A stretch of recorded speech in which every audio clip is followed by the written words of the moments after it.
তোমার গ্র্যাজুয়েশনের জন্য বাবা মাকে বাসায় বসায় রাখবে না। আমাকে একটু ভাবতে দাও। আর কত ভাববা তুমি? তুমি চাওটা কি ঈশান? আমি মরে যাই? ঠিক আছে, তোমার ভাবতে হবে না। আরে যাবো না বলছি নাকি, বসো। আচ্ছা একটা কথা বলি, রাগ করবা না প্লিজ। বলো, রাগ করবো কেন? তুমি বাবার সাথে কথা বলার সময় মাথা একটু ঠান্ডা রাখবে। আসসালামু আলাইকুম। ওয়ালাইকুম আসসালাম। কি করো তুমি? আমি LLB তে লাস্ট ইয়ারে আছি। ও স্টুডেন্ট, তোমার উদ্দেশ্যটা কিন্তু আমি বুঝতে পারছি। জি স্যার। তোমাদের মতো ছেলেরা কেন আমাদের মতো বিজনেসম্যানের মেয়েকে টার্গেট করে, কিসের লোভে, সেটা আমার খুব ভালো করে জানা আছে। বাবা কি বলছো এসব? তুমি চুপ করো। তোমার ফ্যামিলিতে আর কে কে আছেন? বাবা মা দুজনেই আছেন, তারা আমার সাথে থাকে না। বাবা মাকে ছেড়ে চলে গেছেন নাকি মা বাবাকে? আপনি ঠিক কি মিন করতে চাচ্ছেন আমি ঠিক বুঝলাম না স্যার। আই মিন ক্যারেক্টারের প্রবলেমটা কার ভেতরে ছিল, তোমার বাবার না মার? আরে সমস্যা তো আপনার character. You don't even know the basic manners. কিভাবে কারোর সাথে কথা বলতে হয় সেই ভদ্রতাটাও শেখেন নাই আপনি। আমাকে আসছে আমার বাবা মা নিয়ে কথা বলতে। আর হোয়াট ইউ মিন ভাই তোমার মতো ছেলে? হ্যাঁ, কি টার্গেট করছি আমি? আপনার টাকা? অবভিয়াসলি। আপনার হয়তো আমার ব্যাকগ্রাউন্ড সম্পর্কে ধারণা নেই স্যার। আপনাদের মতো সো কল্ড বিজনেসম্যান আমার বাবার অফিসের লাইন দিয়ে দাঁড়িয়ে থাকে। আমি এখানে আসছি শুধুমাত্র ওকে ভালোবাসি বলে, সেকেন্ড কোনো উদ্দেশ্য সমান। তোমার ক্যারেক্টার সম্পর্কে আমি খুব ভালো করে জানি। তুমি রাস্তাঘাটে মাস্তানি করো, আর তুমি কি করে ভাবলে যে তোমার মতো একটা স্কাউন্ডারের হাতে আমার মেয়েকে তুলে দেব? তো আপনার মেয়েরে কে বলছে আমার হাতে তুলে দিতে? আমি বলছি বাসায় ডেকে আনছেন অপমান করতে। আপনার বাবা মাই তো আপনাকে ভদ্রতাটা শেখাইতে পারে। এই মুহূর্তে আমার বাড়ি থেকে বেরিয়ে যাও। Get out! ঈশান আমি তোমাকে বারবার বলছি বাবার সামনে রাগটা একটু কন্ট্রোল করে ভদ্রভাবে কথা বলতে। আমার জন্য এতটুকু করতে পারলা না?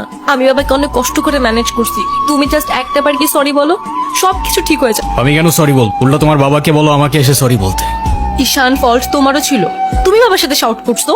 আর একটা সরি বলে যদি সবকিছু ঠিক হয়ে যায়, কেন সরি বলবা না? কারণ আমি সরি বলি না, আর বলবো না। বলছি তো বলবো না, ব্যাস। তোমার ইগোর জন্য না তোমাকে কিছু বলতেও আমি ভয় পাই। সেদিন তুষার সাথে যা করছো, তারপর থেকে তোমাকে কোনো কিছু বলার সাহস পর্যন্ত আমি পাই না। এরকম চলতে থাকলে দেখবে একদিন আমিই চলে যাব। তো যাও না, তোমাকে তো আর কেউ আটকায় রাখে নাই। রাখছি, আমি আটকায় রাখছি। ঈশান প্লিজ একটু বোঝার চেষ্টা করো। তুমি বাবার কাছে গিয়ে একটাবার সরি বললে সব ঠিক হয়ে যাবে।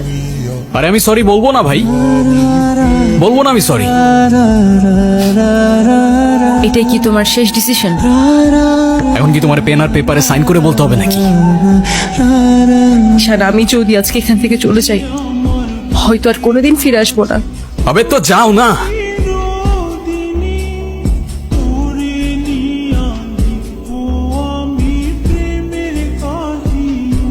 তোর হয়ে আমি ক্ষমা চেয়ে নিচ্ছি। I am sorry.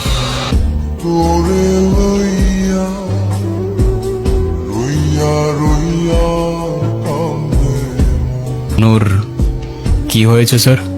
আমার জেদের জন্য আমার মেয়ের লাইফটা শেষ হয়ে গেছে। ওরা আমাকে অনেক বোঝানোর চেষ্টা করেছিল, আমি বুঝিনি। ভেবেছিলাম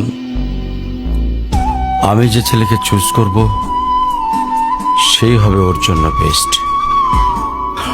চাকরি, সরকারি চাকরিজীবী দেখে ভেবেছিলাম